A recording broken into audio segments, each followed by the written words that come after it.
Hello दोस्तों। आज की समरी जिस बुक से है उसे लिखा है डॉक्टर कैरोल एस ड्वेक ने, जो कि पेशे से एक साइकोलॉजिस्ट हैं और स्टैनफोर्ड यूनिवर्सिटी में साइकोलॉजी की प्रोफेसर हैं। आज मैं उनकी लिखी हुई बेस्ट सेलर बुक माइंडसेट की समरी लेकर आई हूँ। तो बिना देरी किए आज की बुक समरी शुरू करते हैं। माइंडसेट को हम ऐसे समझ सकते हैं, कोई भी व्यक्ति इस दुनिया को किस तरह देखता है या इस दुनिया को देखने की उसकी सोच, उसका नजरिया कैसा है। वह नजरिया चाहे जिंदगी को लेकर हो या जिंदगी से जुड़े किसी भी पहलू को लेके, वो बातें जो उसके दिमाग में गड़ी हैं उसे ही उस व्यक्ति का माइंडसेट कहते हैं। मनुष्य शारीरिक बनावट के मामले में एक होते हुए भी दूसरे मनुष्य से भिन्न क्यों है?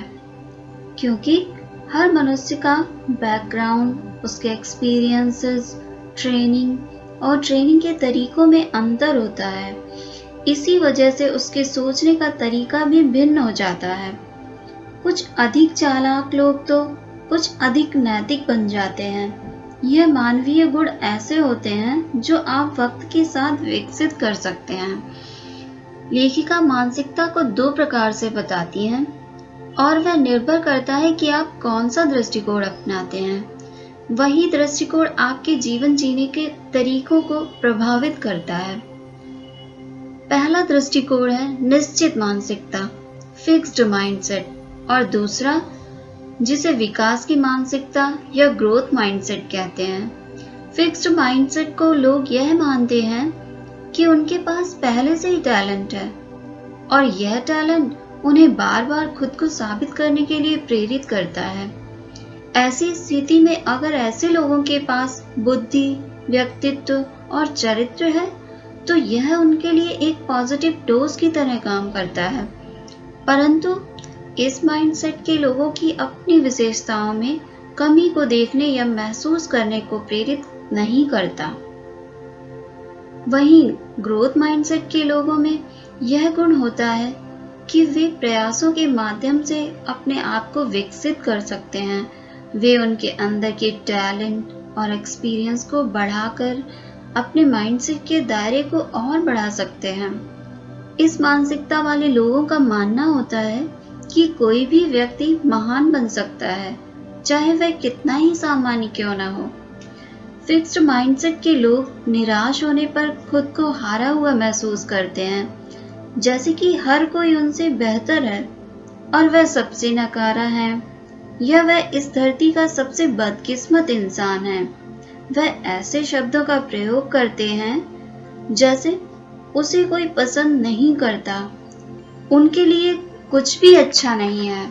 जबकि ग्रोथ माइंडसेट के लोग ऐसी स्थिति में सोचते हैं कि उन्हें और प्रयास किया जा सकता है, इसमें और क्या बेहतर किया जा सकता है।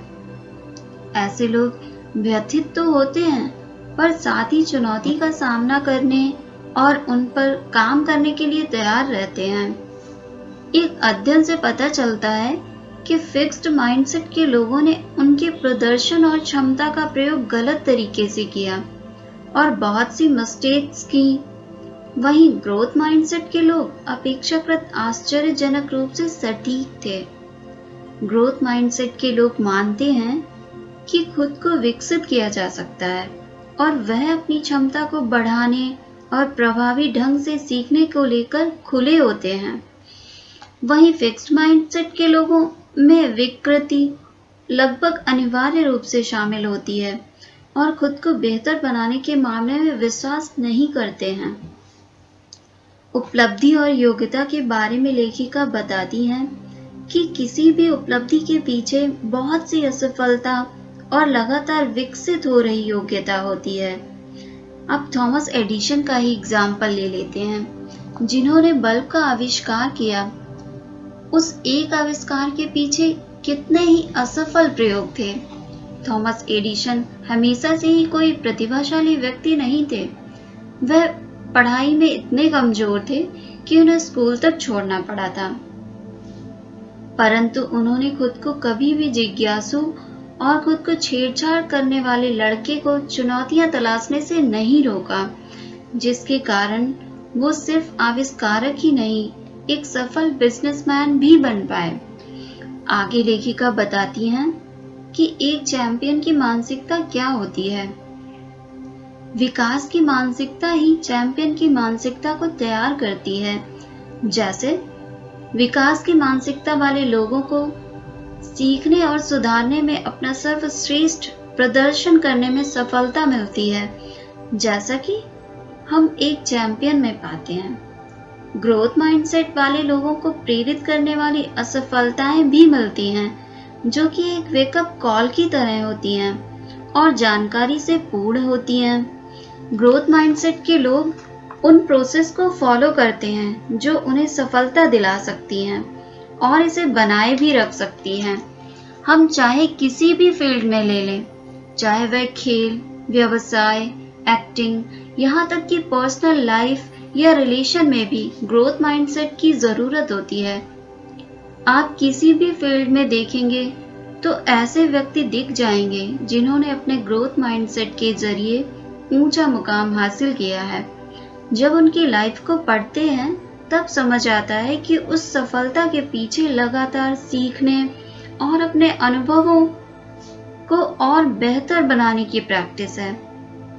तो दोस्तों, यह बुक हमें सिखाती है कि माइंडसेट को कैसे बदला जा सकता है। आशा करती हूँ आपको आज की बुक समरी अच्छी लगी होगी। इसी के साथ मैं सुरभि आपसे विदा लेती हूँ। प्लीज़ मेरे चैनल को सब्सक्राइब कर दीजिए, जिससे आगे भी आपको मेरी नई नई ऑडियो बुक समरीज मिलती रहे। Thank you.